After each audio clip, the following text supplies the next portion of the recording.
स्वागत अभिनंदन करता हूं। आदरणीय अध्यक्ष जी श्री जीवन सहनी जी, पार्टी के दरभंगा के लोकप्रिय महामंत्री भाई अंकुर गुप्ता जी, सोशल मीडिया का काम देख रहे हमारे साथी भाई राहुल जी और तमाम हमारे साथी कार्यकर्ता और आप तमाम मीडिया बंधुओं का हार्दिक स्वागत अभिनंदन। देखिए, आज का प्रेस कॉन्फ्रेंस एक बारीक विषय पे रखा गया है। जनतांत्रिक गठबंधन के खिलाफ, राष्ट्रीय जनतांत्रिक गठबंधन के खिलाफ जो इंडी गठबंधन इन लोगों ने तैयार किया है, उसकी मंशा तो पहले से स्पष्ट थी कि किस तरह से विभाजन की नीति इन लोगों ने अपनाई है, किस तरह से देश को तोड़ने की नीति इन लोगों ने अपनाई है, उसको बताने की जरूरत है। जनता तक ये मैसेज पहुंचे कि किस तरह से ये इंडी गठबंधन वाले 60 के दशक में जैसे तुष्टीकरण की राजनीति करते थे, उस तुष्टीकरण को ही इन्होंने हथियार बनाया था। और इसके खिलाफ बरसों से लड़ रही भारतीय जनता पार्टी, जिसको आंशिक सफलता अटल जी के समय में मिली और बाद में 2014 अंदर आदरणीय नरेंद्र मोदी जी के नेतृत्व में उस सरकार से छुटकारा देश की जनता को मिला जिसने विभाजन की नीति अपनाई थी। अंग्रेज तो चले गए पर फूट डालने की आदत इनकी नहीं गई थी। अब देखिए, नई बात यह है कि उनको आम आदमी का आय, आम आदमी का जमा किया हुआ पैसा नहीं पच रहा है। आम आदमी ने जो रुपए इकट्ठे किए हैं, किसी ने एफडी किया है अपने बच्चों के लिए, किसी ने जमीनों को बेचकर या फिर पूरी अपनी गाढ़ी कमाई का पैसा जमा कर एक एसेट खड़ा किया है। अब उस एसेट पर नजर है कांग्रेस की। इनका कहना है कि जब सरकार में आएंगे तो सबका सर्वे कराएंगे। यानी अगर आपने गांव की जमीन बेचकर शहर में घर बना लिया तो आपके 2 घर काउंट होंगे, तो आपका 1 घर सीज हो जाएगा। आपकी जो जमीनें हैं वो 2 जगह हैं तो वो जमीन आपसे ले ली जाएंगी। मतलब इस तरह का तुगलकी मामला, और कुल मिलाकर के किसी एक वर्ग को टारगेट करके उसको लाभ पहुंचाने के उद्देश्य से जमायत को, बहुसंख्यक की कहीं कोई बात ही नहीं है। पूरे कांग्रेस के पूरे मैनिफेस्टो में बहुसंख्यकों के लिए कोई बात ही नहीं कही गई। इन परिवारवादी लोगों ने पूरे देश के धन को लूटकर अपना घर भरा।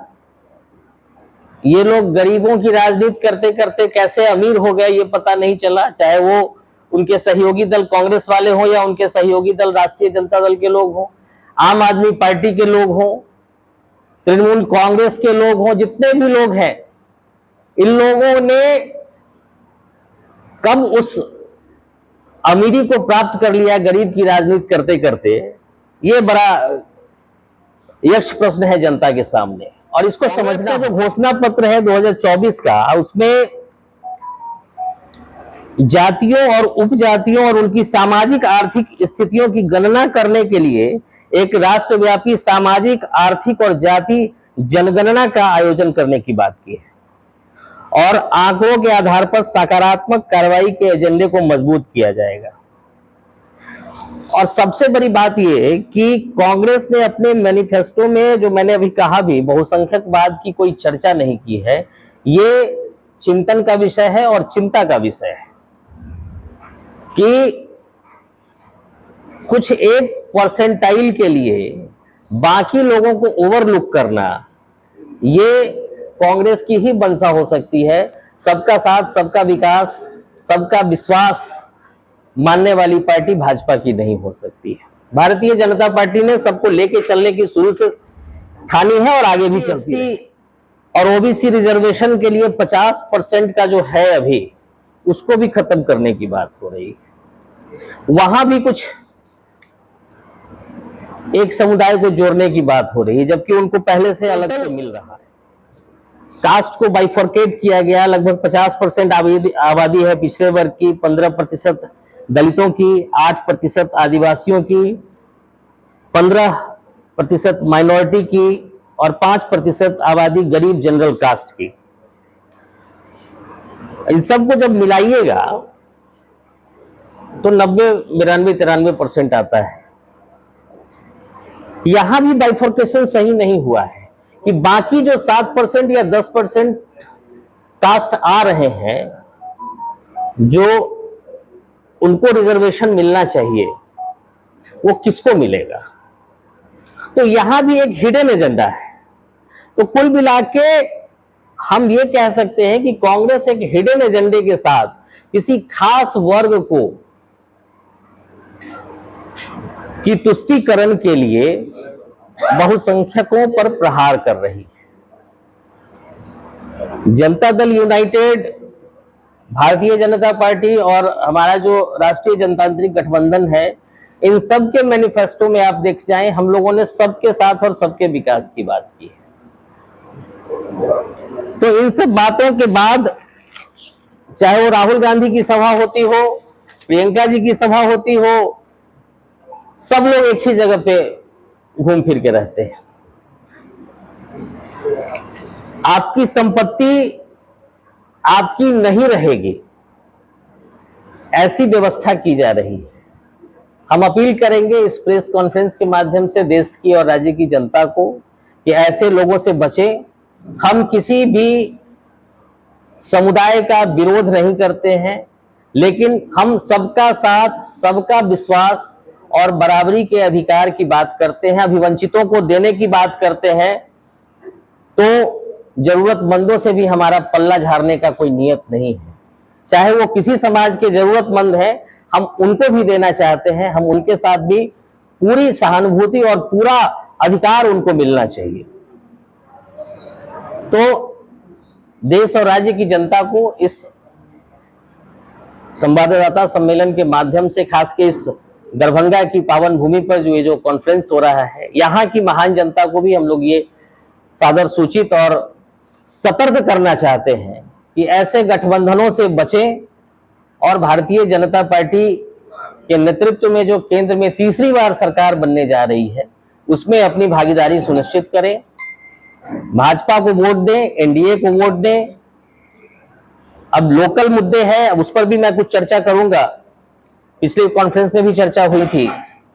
तो दरभंगा को लंबे समय से केंद्र की सरकार ने और बिहार की सरकार ने एक पॉजिटिव टारगेट में रखा है। बिहार के अंदर पहली बार पटना के बाद अगर तारामंडल बना तो दरभंगा में बना, आईटी पार्क बना तो दरभंगा में बना, एयरपोर्ट आया तो दरभंगा में आया। राजनीतिक तौर पे बात करें तो दो सांसद लगातार एक ही क्षेत्र से दिए गए, दोनों ही दलों ने दिया, जनता दल यूनाइटेड ने भी दिया और भारतीय जनता पार्टी ने तो एक आम कार्यकर्ता को राज्यसभा भेजने का काम किया, एक आम कार्यकर्ता को विधान परिषद और विपक्ष का नेता प्रतिपक्ष और मंत्री बनाने का काम किया बिहार के अंदर।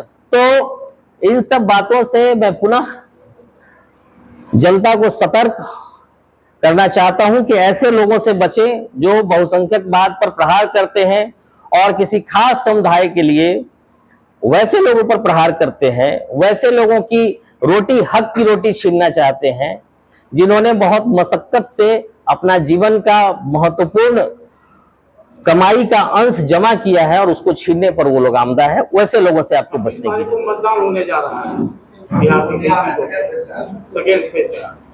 जो ओबीसी ने कहा है, ओवैसी ने, अच्छा, हाँ, आप जो है तो नवाज पर के शैतानी ताकत को भगाए। तो ठीक ही तो कहा है उन्होंने, शैतानी ताकत जो है उसको भगाने के लिए कहा है। तो शैतानी ताकत कौन है बताइए? आपके दरभंगा में शैतानी ताकत कौन है, बता दीजिए हमको। मोदी को टारगेट किया है। नहीं, हम तो दरभंगा के, हम तो भाई अभी दरभंगा में बैठे हैं, पूरे देश की बात तो बाद में करेंगे, अभी हम दरभंगा की बात करते हैं। जिस शैतान को आपके सामने, हमारे कैंडिडेट के सामने जिस शैतान को भेजा, और आप ही के मीडिया के माध्यम से लगातार हमने देखा है कि क्या क्या उनके कारनामे हैं, तो ऐसी शक्तियों को भगाना चाहिए।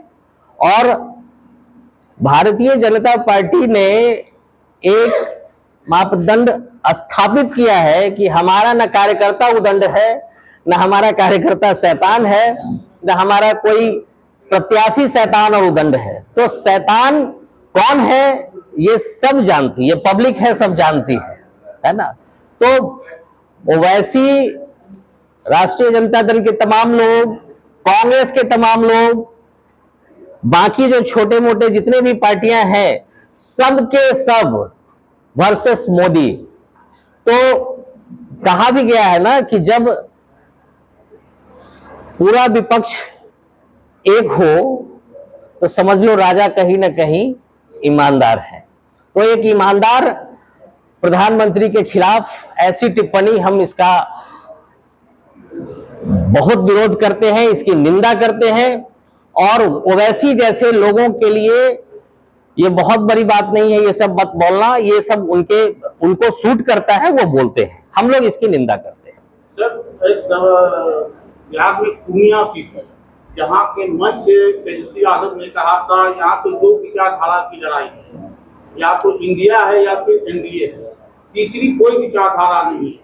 क्या पप्पू यादव पूर्णिया सीट या जो है कि बिहार के वो हीरो बन रहे हैं? देखिए, पप्पू यादव जी हीरो बने या नहीं बने, हम इस बात की न खंडन करते हैं न पुष्टि करते हैं, लेकिन पूर्णिया से हमारे एनडीए गठबंधन के, राष्ट्रीय जनतांत्रिक गठबंधन के उम्मीदवार संतोष कुशवाहा जी हैं। भारी मतों के अंतर से उनकी विजय होने वाली है। मैं भी गया भी था 2 दिन पहले पूर्णिया, आप ही लोगों से मिलने के लिए, तो बहुत भारी मतों से, और राष्ट्रीय जनता दल का तो वहां आधार खिसकता हुआ नजर आ रहा है। निश्चित रूप से अगर लालू यादव का परिवार कहता है कि हम यादवों के नेता हैं, तो पप्पू यादव के मामले में तो लालू यादव का ढोल पिट गया। उन्होंने जितनी भी आज तक झूठ के पुलिंदे बांधे कि हमने यादव, हालांकि उन्होंने यादवों के लिए किया कुछ नहीं, किया अपने परिवार के लिए। कुछ होना हो तो पहले साला को मिलता था, फिर पत्नी को मिला, फिर बच्चे आ गए, अब बच्चियां भी आ गई हैं। तो अब बाकी जो 5 बहनें हैं, हम लोग चाहते हैं वो भी जल्द से जल्द आ जाए राजनीति में, ताकि उनका अपना बड़ा कुंबा और बड़ा हो। बाकी कार्यकर्ता तो अब उनसे विमुख हो रहे हैं। अभी पूर्णिया आप जाकर के पता करें पूर्णिया की क्या स्थिति है। मैं बहुत जिम्मेवारी से कहता हूं कि पूर्णिया में जो आधार खिसका है, इसकी वजह से, बल्कि पूरे बिहार में जो आधार खिसक रहा है, इसकी वजह से युवराज का भी मानसिक संतुलन बिगड़ गया है। इसलिए वो एनडीए को वोट देने के लिए कह रहे हैं। और मैं समझता हूं कि उन्होंने भी मन ही मन ठान लिया है कि जनता एनडीए के साथ है, इसलिए वो भी इन बातों को बोल पा रहे हैं, बोल जा रहे हैं। पप्पू यादव की लड़ाई को आप किस प्रकार देखते हैं? देखिए, पप्पू जी की अगर बात करें तो पप्पू जी की लड़ाई, अगर मैं ऑफ द पॉलिटिक्स बात करूं तो वाजिबन पप्पू जी का हक था उस सीट पे। जिस तरह से कांग्रेस ने उनको चीट किया, तो ये तो कांग्रेस चीटर है राष्ट्रीय, और या तो फिर कांग्रेस राष्ट्रीय जनता दल के सामने घुटने टेक चुकी है।